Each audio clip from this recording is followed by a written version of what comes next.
This episode is brought to you by LifeLock. Between two-factor authentication, strong passwords, and a VPN, you try to be in control of how your info is protected.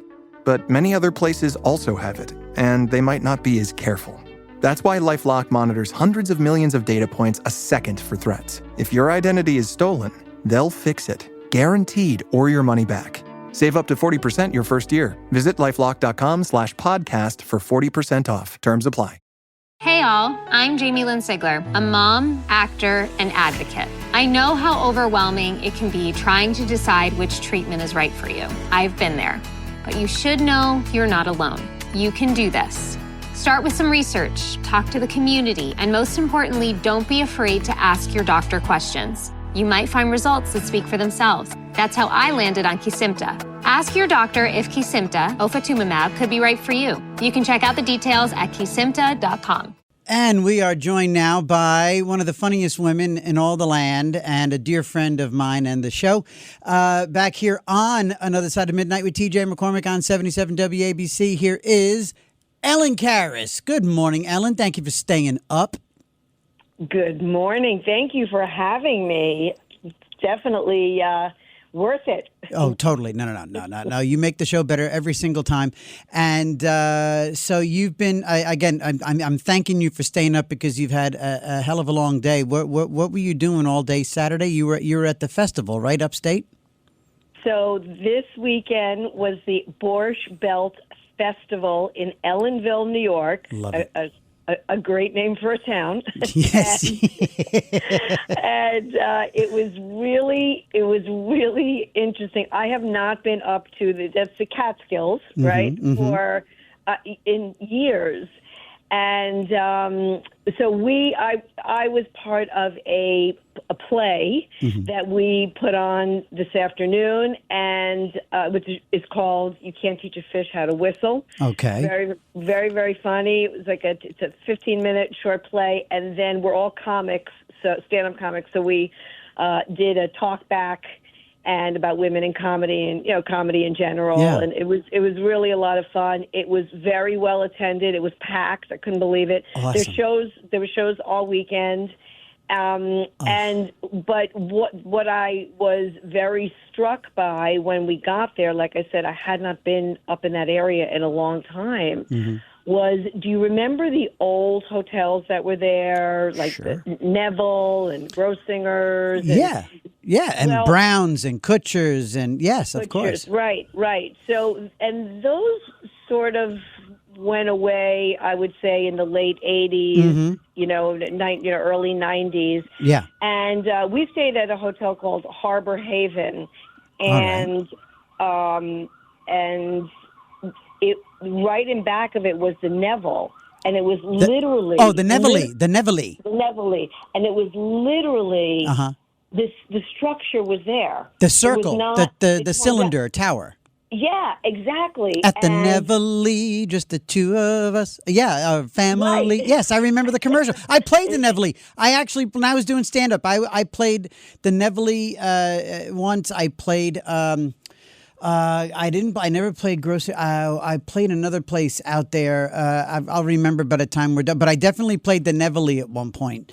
And I was a young guy, very young, and I was hit on by this woman who was literally, like the joke goes, she was celebrating a divorce. And she wanted me to christen her new single life. And it was awkward. She was no cougar. She was... she wasn't a cougar. Okay, go on. Anyway, so I'm sorry. So the Neville was right behind you. Yeah, but the structure is still there. It's completely decrepit. And I was looking around and I'm like, there's so much land up here. And I'm not saying use every nook and cranny. They've got a very nice town. There's a Borscht Belt Museum. There's nice shops and restaurants. But it's just like, what are we doing with this? This could be some type of a resort. My mind always goes back to where can we make money. But the fact that they've got these these structures that are, who knows if there's people living in there. I don't know. Right. I mean, homeless people or something. But it was just, I was happy to be there. But on this same token, I was sort of sad that obviously all of that has gone away. Yeah. And why aren't we doing something? Why isn't that like Vegas in the mountains? Ellen, you know and it was. And listen, between that and the Poconos, and other places where live entertainment. I was just out in Las Vegas last week, and I've been having the same thing. I came home every time I'm in Las Vegas. I pine for the old days, and when I was there these last few days, while it's all gone, you say that there are still whispers and remnants of what once was. I mean, now really whispers. I mean, I ended up walking through the Horseshoe, which is now up on the Strip, and it used to be Bally's, and it used to be the original MGM that had the terrible fire in 1980. And it's the building is still there, and there's still like the theater in there that Dean Martin used. I mean, it's about it. The Tropicana's gone. The Flamingo, there is an old original room in the Flamingo as well. But anyway, my point is I'm right there with you. I spent all day Saturday going down a YouTube rabbit hole of people's home videos from the Strip in Las Vegas, like in the 80s and 90s, because that's like about when people had like camcorders. And so I'm with you. It's like I really wish we could somehow recapture something, because they weren't wrong back then, right? And look, and by the way, everybody, Ellen is featured in many episodes of Marvelous Mrs. I always say it, Maisel. Maisel. Maisel. Ellen is rightfully captured. She's featured. You have a recurring role as a server, right? As a waitress. Yeah, it was funny, too, because today at the talkback, they asked about Mrs. Maisel, people in the audience, and how that impacted us. But as I answered the question, having been in the show, and because the woman that played Mrs. Maisel, Rachel Bronson, Bronson, I think is her name. Brosnahan, yeah. Brosnahan, right. I knew I was pronouncing it wrong. Irish girl. Played it so well that people think she's a stand-up. But that show and they finally sort of admitted it, is a bit of a takeoff of Joan Rivers' life. Sure. So, but they did many episodes. I wasn't in those because I was a waitress in the diner, and I never got out of the diner because put a Greek girl in a diner. Right? What a stretch. Yes. But they did film a lot of episodes up there. But it kind of goes back, and we always tie things to politics. Like New York State. Like, why is this state mismanaged?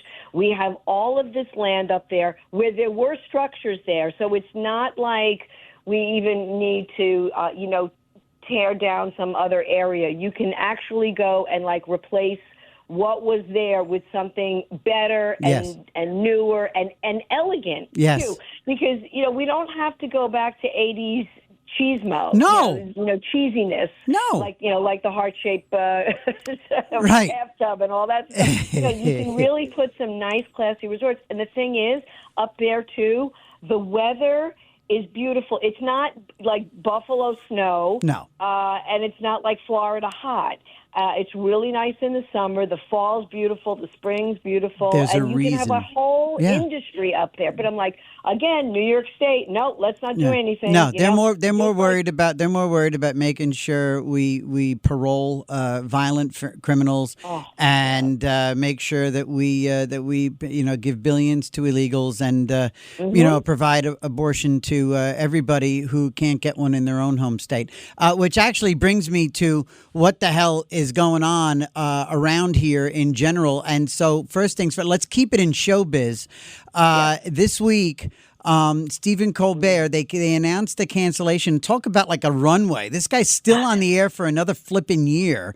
And so we get to have a pity party that's going to go on for a year. Right. Ellen, the guy's show was in decline. It was in decline because he offended half of the country, therefore half of his audience. His show is losing $40 million a year, and the whole world is coming to his defense, saying that it was Trump's fault. Well, it's just his followers that are coming to his offense, and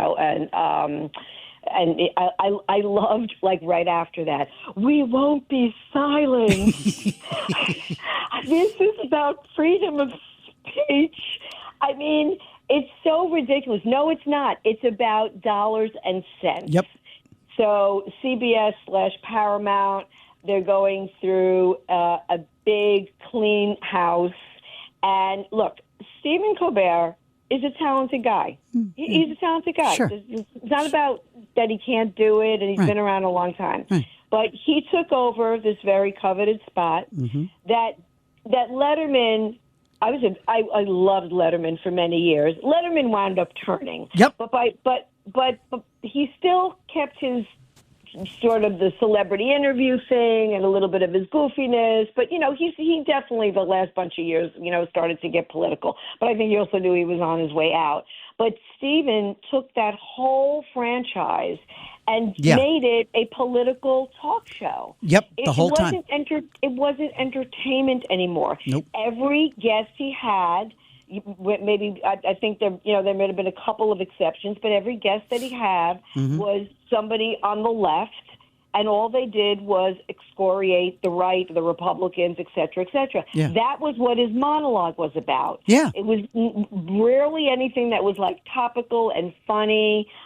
So that's what the show became. Yep. And it didn't work numbers-wise. I will say, to pull the plug on that must have been hemorrhaging money, not just bleeding money, hemorrhaging money for them to do that, because that's a big deal. They said, listen, we're talking to Ellen Karis, by the way. We're talking to a very, very funny woman, Ellen Karis, comedian. You have go find her on social media at Greek Chick Comic here on Another Side of Midnight with TJ McCormick on 77 WABC 1-800-848-9222.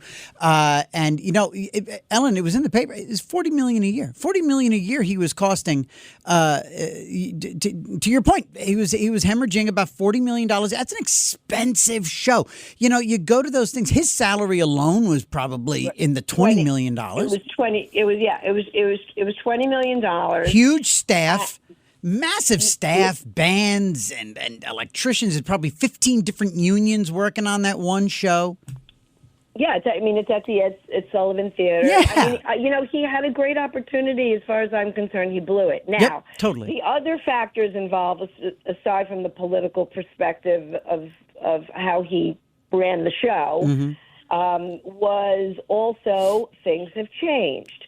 So the demographic that they're looking for, the viewership that they're looking for, isn't really there anymore. Right. And honestly, a show like his can be turned into a podcast for $100 a month with an engineer. I mean, yes. You don't need all that. You're right. Listen, this guy's going to be fine. There's God. He's going to be fine. And it's not about freedom of speech. It's the most ridiculous thing. I think it was like Jamie Lee Curtis and a couple of celebrities came out, and they were all outraged. And you can still say what you want. Please. And the other thing, though, that we've seen this turn, being that we've lived on both sides of the social media fence, is that, celebrities used to come on these shows, and you would look forward to it because you didn't really know that much about them unless they did one of these talk shows or they did a magazine interview. Now everybody's got Instagram and TikTok, and they're and Al Pacino's eating in his kitchen. There's just I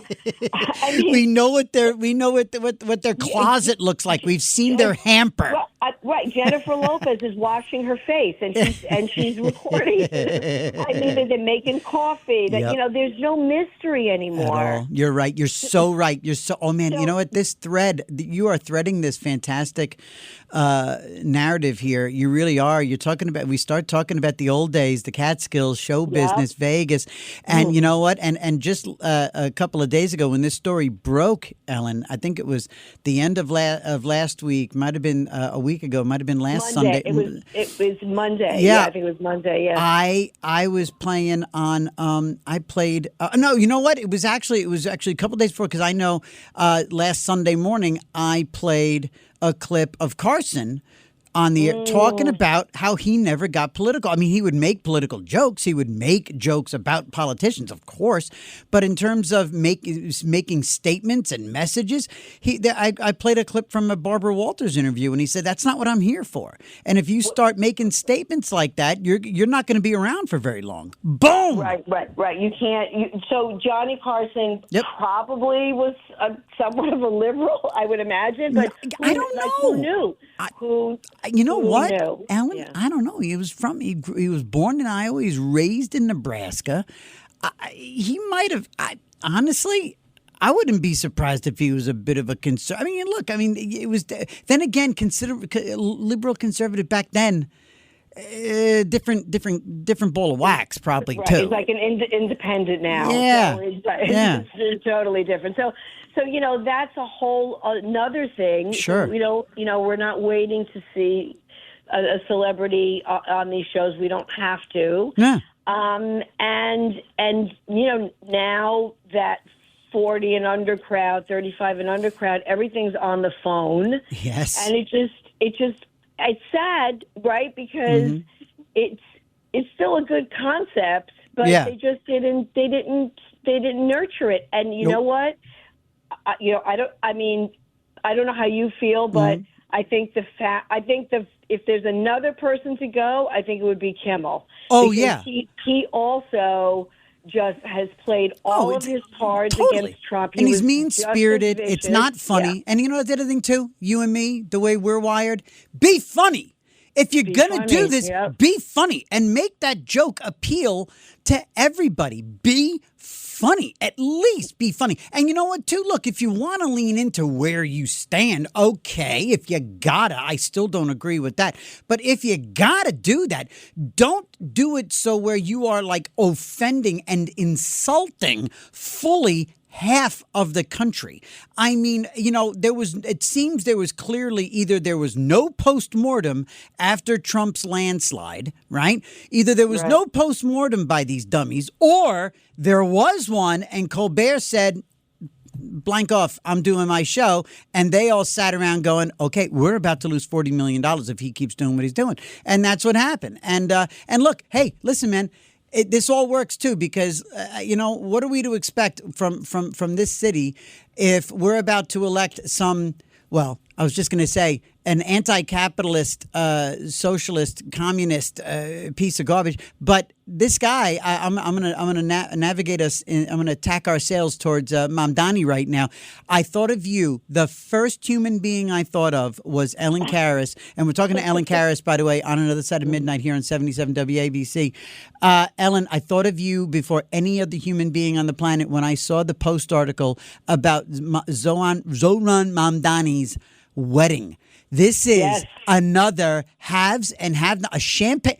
This is literally, definitively a champagne socialist. So if any of your listeners if they're not aware, let's enlighten them for a second. Go right ahead. Okay? Yes. It was a wedding, and he's obviously entitled to a wedding. It was in Uganda. Yeah. And it was at a mansion that is family owned, and they had not like a little security. They had like armed guards all over the place. Yes. They did not allow cell phones and cameras and all that other kind of stuff. And again, that's fine, but don't come here and pontificate your nonsense, right? And say how you're going to, you're against everything that allowed your parents to buy that compound. it's been nice, to tell you the truth, that he's been. I hope he goes on a long extended honeymoon because he hasn't been traveling around. He hasn't been in the paper as much. I mean, he's in the news, right? But not like there's 27 photo ops a day because he's not here. So I hope he takes like a safari, maybe one of those 3-week vacations. You know what I'm saying? In a place where you need like 27 shots.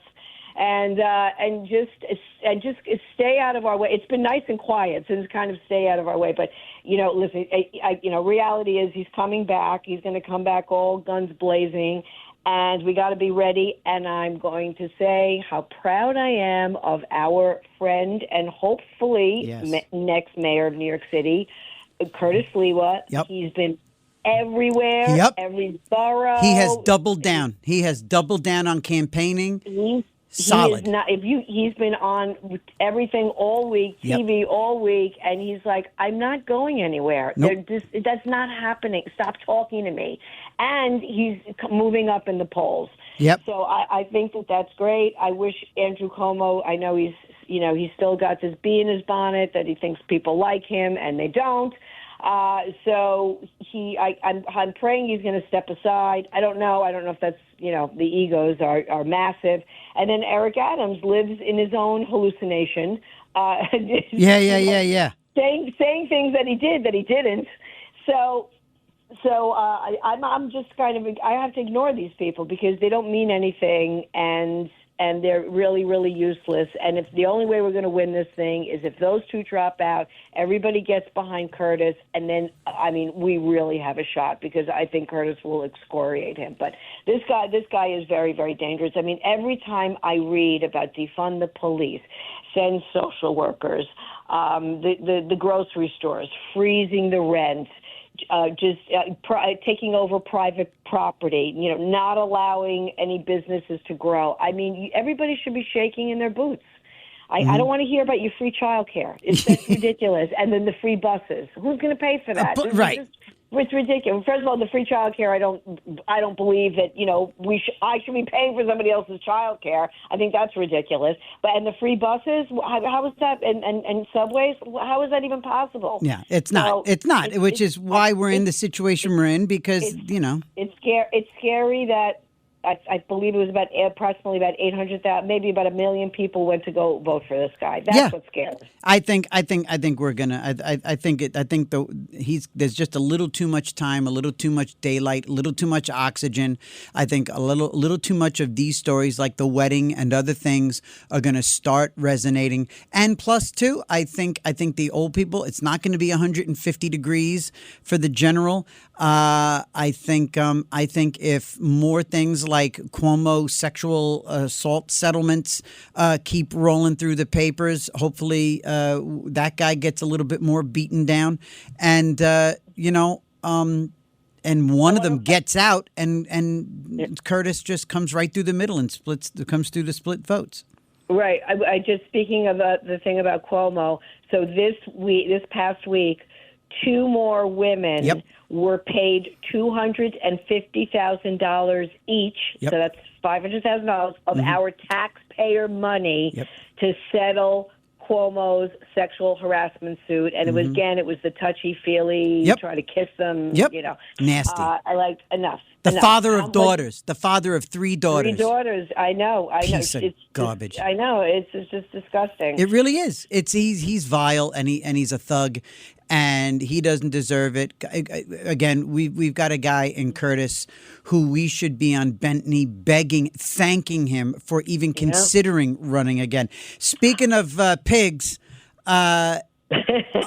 Epstein, are you? Good segue. Are you? Thank you. Are you? I kind of threw this out yesterday morning, and again, I often think through the Ellen Karis lens. I think, where is Ellen going to land on this? Are you? I asked everybody yesterday morning, and I'm wondering, is there a benefit? Would you be okay if they did shave a little time off of Maxwell's time if we could bring down at least a third of these pigs because there was a business here. There was a transactional thing. Yes, she procured the young women. Vile, she's going to hell no matter what. She procured the young women, but the young women were servicing a bunch of beasts, pigs. These men need, and probably some women, need to be exposed. She was doing it for someone. She can't be the only one to go to jail. She can't be. What do you think? What's going on? What do you think? I have Epstein list fatigue.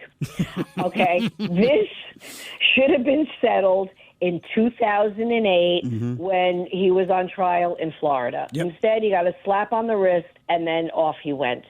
Okay, the man is gone. Yep. Right? I think we can all agree with how he went is a different story. Okay, but he's gone. Yep.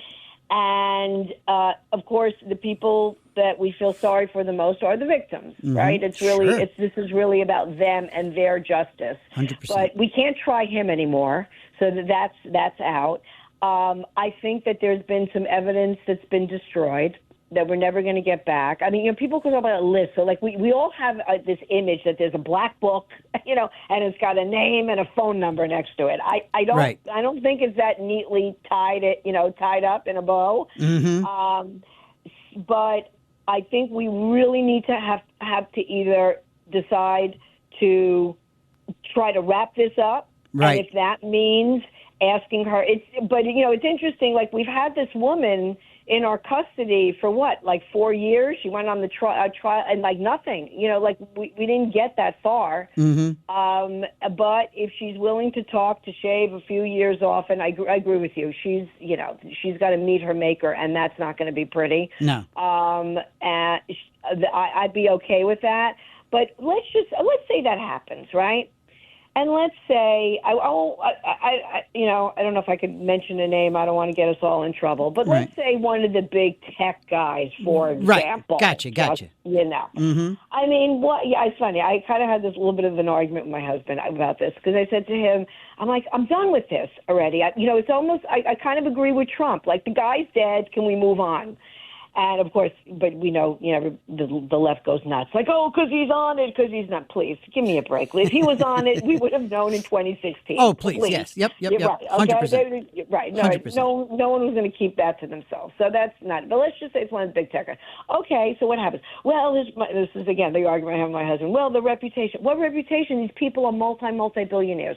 If they walked away from whatever their company is, their business, it's done. It's done. Yeah. It doesn't matter. They can go live the rest of their lives. Who cares about their reputation? What are you going to do? Stop using Excel? I mean, seriously, okay? I mean, really, let's be realistic about this whole thing. We've wasted so much of, again, our money, TJ. Yep. I can't say that enough times. It's the accountant in me. My brain explodes. This is our money. Every investigation, every payout, every freebie, it's our money. We go to work. So let's say we work 7 days a week. We work 7 days a week, and 3.5 of those days are to pay for taxes. So, I'm done with it. So what I want them to do is expedite. Whatever the decision is, let's go. Let's move. This has been going on for a long time. This man's been doing this, Epstein Island thing's been going on since the mid-'90s. Yep. Let's go. Yep. Let's move it and then put it to bed. I totally agree. Ellen Karis. We've got bigger fish to fry. We do. No, I know. But and again, she did all the hard work to bring these, to provide these poor souls, these young women who, recently a couple of, one died, looked like probably took her own life. I mean, just the damage that she helped do. But again, there were people sitting there with, like at a dinner table waiting for these girls to be served up. I want those guys to go down. And I think it's money well spent, if you will, to knock some time off to guarantee that she comes through and delivers these guys. But we also, you also need hard evidence, right? Because you don't want you can't just be accusations. She's got it. She's got it. There's got to be a paper. We got to have a paper trail somewhere on that friggin' island. Ellen Karis, I got to go, Mama. I got to jump. We had another great conversation. Next time when you don't have to come back down Route 17 from the Catskills all day, we'll get you in here into the building. Everybody go to @GreekChickComic all over social media and go to ellenkaris.com to see more of her work, see more of her great stuff, and find out where you can see her next. Ellen, I love you to bits, and thanks for joining Another Side of Midnight on 77 WABC. I adore you, and the show is amazing. I'm so happy for you. Thank you so much. Thanks for having me again. You got it, lady. Talk to you later. Have a great Sunday. Okay. You too. You too. Thanks. Bye-bye. Bye, everybody. Bye.